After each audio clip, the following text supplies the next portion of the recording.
Hello Internet, I'm me, and this is a combo review, double stuffed, uh, because I mostly picked out, I'm going to go Busters, episode 29, and Kamen Rider Wizard, episode 2. Mostly because Go Busters, episode 29 is a really pivotal point, and I'm thinking this is where the story is really starting to hinge around and actually really start to hit its stride towards the end of the season. So I'm going to start from there, move on forward. Uh, and for Kamen Rider Wizard, I'm just going to talk about that real quick and get it done. Kamen Rider Wizard Episode 2 is actually a very good episode. I really like it. The dialogue has been fixed from the first episode and is not as stiff and expositional. The action scenes are very well done, and I totally forgot to mention that because Kamen Rider Wizard has two huge hulking rings on both of his hands, he can't really punch. So he goes off of a more kicking style and a more of a gun and sword style, using weapons to his advantage. And what I thought was really cool in this episode, two really big things in this episode that I thought were cool, was that one, Kamen Rider Wizard uses one of the henchmen's weapons against them, like takes one of their double-sided like spears and just starts knocking them around, and actually shows off some more powers. As in, like if he concentrates a lot more, he has elemental attacks that go basically off of his body instead of actually using the rings on his belt for a spell, which was pretty cool and pretty interesting. And I want to see what that does, and shows pretty much more like if he gets more powerful, does he not need to touch his belt anymore to actually cast a spell? And that is all. And there's some evidence of that in a flashback in the episode too. Now, another thing that I really liked about this episode was the motorcycle chase with the Hellhound. Yes, the Phantom of this episode is the Hellhound, who gets on a motorcycle and starts going through the road, and Kamen Rider Wizard rides after him on his motorcycle. And unlike most of the time where you see a Kamen Rider on a motorcycle chasing somebody else on a motorcycle, it looks more like a BMX, like motocross. Whoa! Explosions in the background, like ramps and all that. This actually seemed like a real chase. They go out into a street, they crash into cars, or make cars crash into each other, and they're doing jumps over cars, and that was pretty cool. It actually seemed and felt like a real chase and fight instead of just watching two stuntmen do really cool stunts on motorcycles, which I thought was really cool, and how they actually integrated that into a fight on motorcycles was pretty badass. Even though some of the moves, I'm like, yeah, that has to be magic because that's fucking impossible.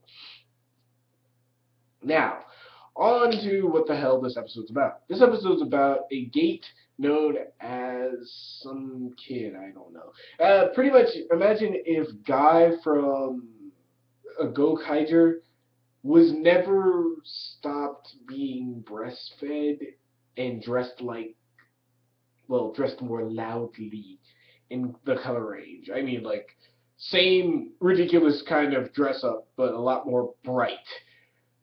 Yeah.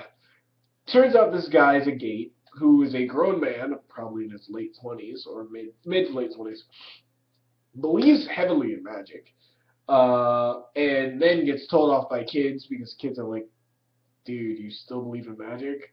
And of course he's like, oh yeah, magic doesn't exist. And then he sees Kamen Rider Wizard, and then he wants to be his apprentice, follows him around.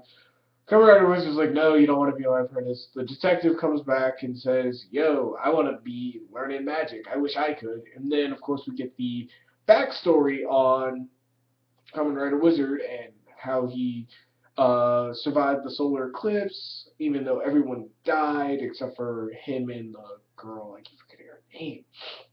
Which doesn't really matter because she doesn't remember her real name anyway because her memories are lost.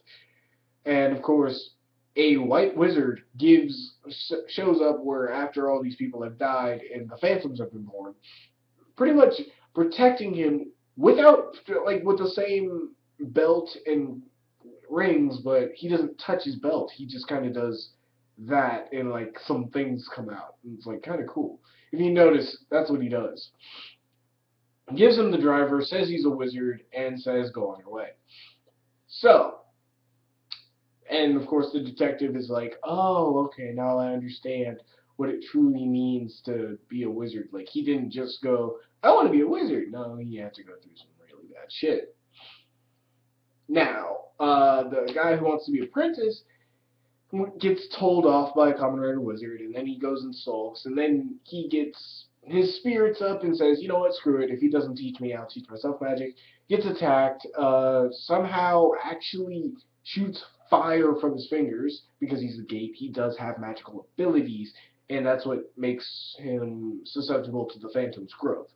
So, he figures out he has magical abilities, then the Kamen Rider Wizard comes in, fights, kills the Hellhound, supposedly, and then the episode ends with the kid going, I actually have magical powers. So, overall, this episode was a really good one. A 9 out of 10. Not perfect, but pretty good. There were little hiccups here and there with continuity or the fight scenes or setups, like to where some of the kicks, where Kamen Rider Wizard is about to kick somebody, the the other monsters clearly do this. Whoa! Before they get kicked, it's like, oh no! And so I'm like, alright. I know you have to set that up for the kicks so that the pad underneath can take the hit, but you don't have to make it that obvious. Other than that, this was a really good episode. Now, on to Go Busters, episode 29. Himitsu Sentai Go Busters. After Hiromu gets a weird dream about hyperspace and him being there and such. He wakes up and hears that his father has left an audible message to let him from hyperspace, letting him know that he's alive. And meanwhile, there was actually a whole bunch of stuff that happened before this, but like, Enter had a scientist start giving like new data directly to Messiah, giving him a new little ability that gives him a physical form. And Messiah, for this past 2 episodes, has been like building himself, or past 1 episode, episode and a half, because like at the endish of this episode he has his body, but in the first half of it he's forming. And of course, Enter and Escape are kind of bitching at each other, you know, bro, sis, bitch, but and also Hiromu's sister, who is into art, lets out a little knowledge of like a picture of 2 dogs that are like resemble the 2 dogs at the end of Escape's guns, uh, like very well. So that also brings up like a wait, what? Hiromu's mom liked these 2 dog statues, and Escape has. Oh.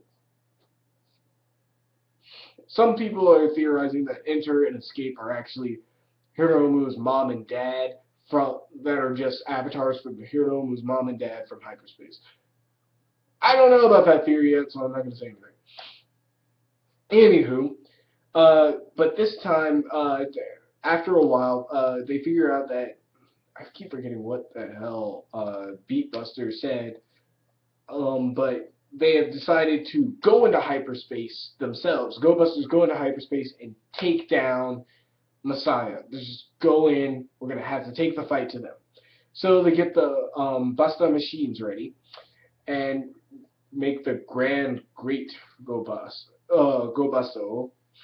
And of course, Enter and Escape have taken something from the Go Busters, which is the Go Buster Protectors, which they couldn't morph when they had them, but it was just like it's pretty much paintball armor, just paintball armor with a Go Buster logo on it, and it was supposed to protect them from one of the enemies. And Enter and Escape have stolen that type of technology and used it on themselves to make themselves stronger and more protected, and come up with a whole bunch of henchmen to the front of the Go Buster facility and start attacking, trying to prevent them from opening a wormhole to hyperspace and pretty much wanting to stop the Go Busters from even going into hyperspace.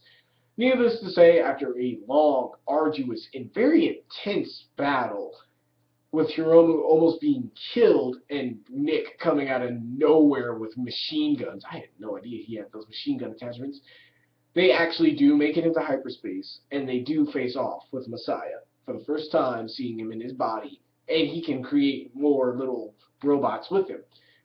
And that's the end of this episode, episode 29, and I am going to spoil it.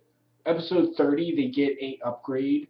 It's pretty much the hyper form for Go Busters. They're going to get that. So, needless to say, this episode was pretty freaking badass. I liked this episode a lot. I'm saying it's a 10 out of 10. Honestly, it has a lot of story, and the writing in here is just brilliant. Not any, and all the episodes I had previously missed out on reviews. Each single one of these episodes, when you saw the preview, usually looked silly. But once you actually watched the episode, it was pretty silly for a tiny bit, and then it would come out with some valuable information about what was going on. And then it would just build on each episode. And there's even a little part in here where there's like little character parts in here where Escape is looking at all the Go Busters as they're fighting all the henchmen, and she directly goes after Blue Buster because she and him fought before, and he almost kicked her ass. So she has like a little vendetta against him, and I thought that was pretty cool. Like she just goes, "It's payback time," and just like goes after him. And of course, enter going after Hiromu and pretty much toying around with him for a bit until he hears, "Oh," and then Hiromu goes, "Oh, I got to get to the Go Buster so that I can get ready to go to hyperspace." And of course, he just wipes the floor with him for a second. Until Hiromu, of course, heroically gets up and starts fighting again, and then Nick comes in, and then they get moving. And another badass thing about this episode is not only do the Go Busters fight in this episode, but everyone in the Go Busters facility starts fighting in this episode. Because Enter and Escape actually do get inside to the mech hangars. And right before they get into hyperspace, Enter actually wants to destroy the computer to cancel out the whole operation, but everybody literally comes to the rescue with like guns in the hands and just like starts blasting away, and I thought that was badass. I love these two episodes. These two episodes are great, and Superhero Time is actually kind of one of my favorite little Japanese programs now, except for the J-dramas. Some of those are really good. But anyway, Go Busters episode 29 is a pivotal point in this season.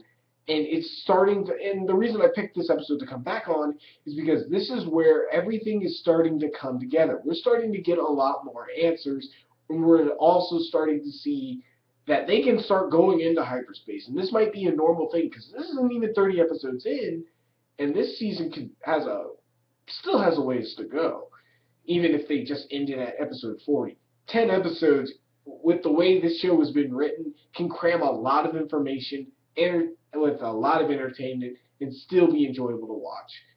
And I suggest you actually hop in there or keep watching and never let this season go, because Go Busters has actually been really good, and I'm actually really happy that it's been coming out the way it has been. So, until next time, y'all, peace. I can't